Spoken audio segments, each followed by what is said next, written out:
Hey folks, this is your RV Traveler's Voice, and we're here with a few more upgrades. Today we're going to be taking this nice little cutting board that we purchased at Walmart, and we're going to be putting it on the end of our countertop here. Just give us a little extra workspace, a little extra storage space as well. So we'll be installing that onto the end of our countertop, just like this, with some brackets that we also purchased from Amazon.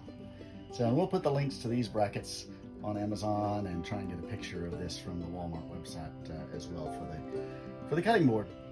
So we're going to be putting that on, and so stay tuned as we put things together.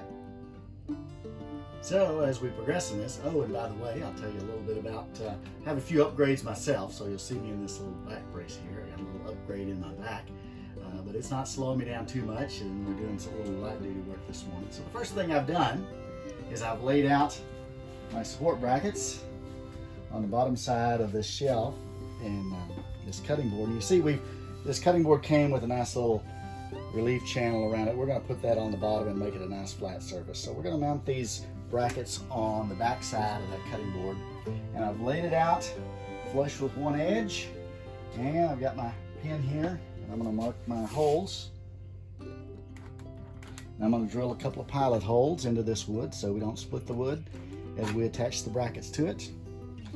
And the way this thing works, it pops up as well. I'm going to mark the other pilot holes.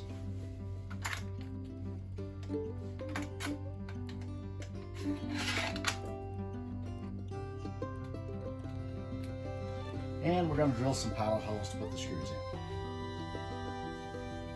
in.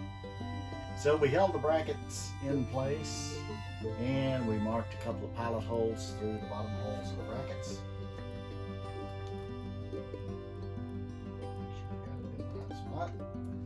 All right. And with the pilot holes marked on the thicker wood, we're going to be screwing into the thicker wood.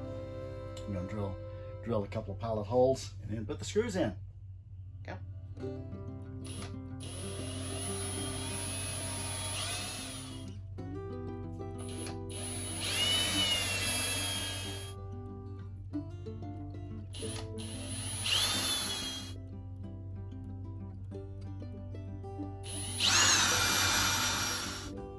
So now that I've got the pilot holes drilled, I've started the screws, just finger started them in there, and I'm going to button it up, and we'll see how it works.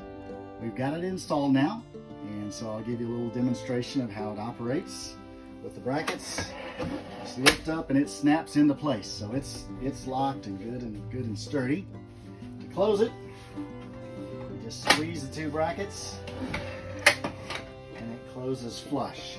Now, one of the things we learned is when we install this, we have to do a little lateral adjustment here on the end so that when it closed, it would close nice and flush. So when you're putting this up, just make sure that this is nice and square and both sides are nice and square.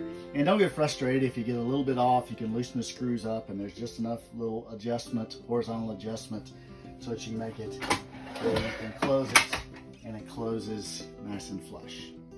So now we have our nice little cutting board here from Walmart with our brackets from Amazon, and we have plenty of extra workspace here on our